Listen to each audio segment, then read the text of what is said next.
What's going down, YouTube? Anthony here. It's been about 24 hours since my last upload, and as you can see, the fish tank has water in it. If I can get it to focus. I have a shop light on the left hand side started acting the fool earlier, making some sizzling noises and smoking a little bit, so I'm gonna have to take that sucker back. But let's talk about where we are with this tank right now and where we're heading. As you can see, it was just filled, so there's air bubbles everywhere. There's, man, that unit stinks. Look, I installed it like this, got him hanging up there. That one right there has been freaking out and acting the fool. Let me tell you, as you fill up this fish tank, it kind of creaks a little bit and makes some noises. The stand doesn't. It freaks me out a little. So, what you're going to see in this tank that you won't see in other tanks is some other tanks this size at least, is some sponge filters. I'm going to have, and I do currently have, I don't know if we're going to be able to see them. No, we're not. 2 sponge filters, big old sponge filters running in this sucker, and along with the FX5s and a power head is the plan. This tank is obviously got a whole lot of wood. You can see all up here. Now I'm not going to let this wood, not all of this wood's going to stay in here. Maybe it will all stay in here. I don't know. It all depends. It's all floating right now. I figured I got the tank that's big enough for all the wood, so I'm going to throw a bunch of wood in there that I like, that all look similar, and let it float until it waterlogs and sinks, and then figure out what I'll do with it from there. But for right now, there's a bunch of wood floating in there. Moving forward with this tank, I'm just going to let the water clear up some, and I'm going to let the air bubbles go away, and over the next couple of days, I'm going to let this wood just sink. It's Mopani, or not Mopani, it's Madrona, so it's already a dense, heavy wood. So it shouldn't take more than just a few days for it to sink. It usually doesn't take more than that for it to sink. And yeah, I'm going to take that shop light back and see where we're at. I was having a kind of a crappy day at work, and I left early because whatever this chest pain crap that I've been going through is, so it gave me a little bit of time to rest while I was filling and emptying this tank twice, which takes a couple of hours, by the way. It's a pain in the butt, but whatever, you know. I've said it before, and I'll say it again. A tank this size, man, it's worth just about anything to one of us. Funny story behind this tank. A buddy of mine picked it up, wanted to run it for a long time, and he kept it for a long time, and then decided that he wasn't going to run it. He decided that he was going to sell it so he could put a big engine in an old American muscle truck. And he decided that he was going to sell it, and he asked me if I wanted it, and I said sure. So I took an old project car. It was actually a daily driver I drove for a long time. Turned it into a project car I was working on, and I sold that sucker and bought this with the money that I got from that. So I traded a car for this fish tank. Not just any car. It's a car that I really, really, really liked.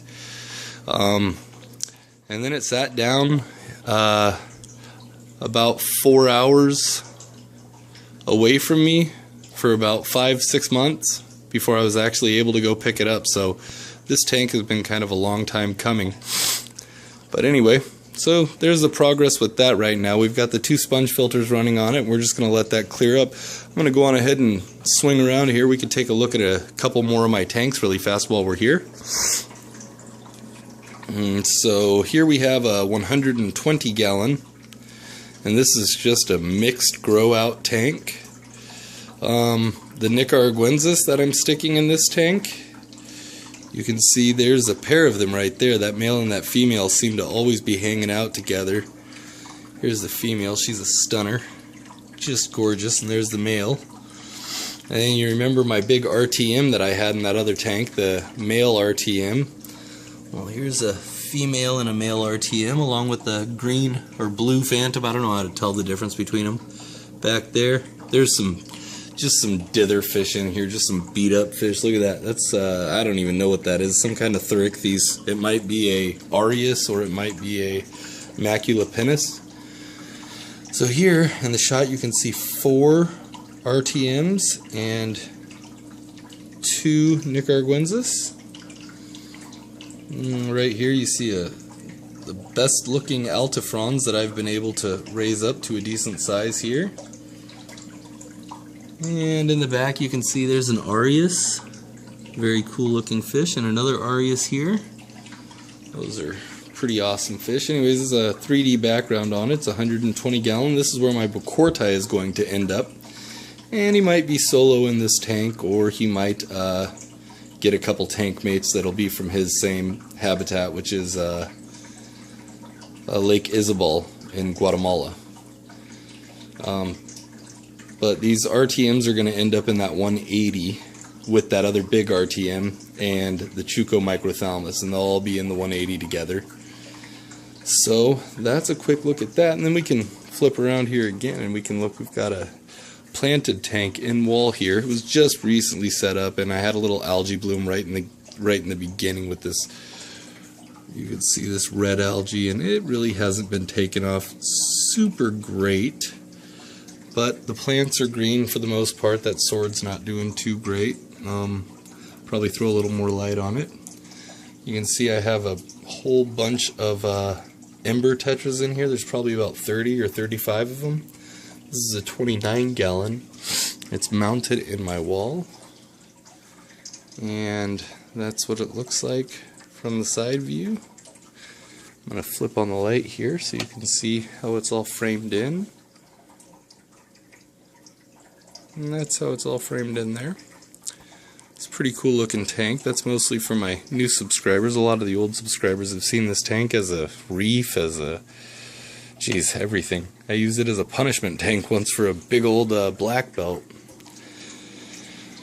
Everything in here is ember tetra, with the exception of this auto sinkless right here, solo auto sinkless. I'd do more of them, but I'd like to see if these ember tetras will just breed on their own. We'll have to see. They probably won't, but you never know.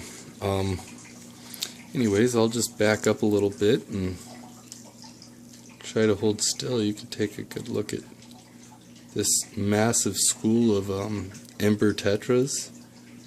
They're very cool. See, some of us hobbyists, we like to go in all different directions, you know. Keeping medium-sized, big, small. I mean, I've got 2-3 nanos I'm working with right now. I have a small tank with Neolamprologus multifasciatus, the multi-banded or mini-banded shell dweller. I've got a little 10 gallon with that in it.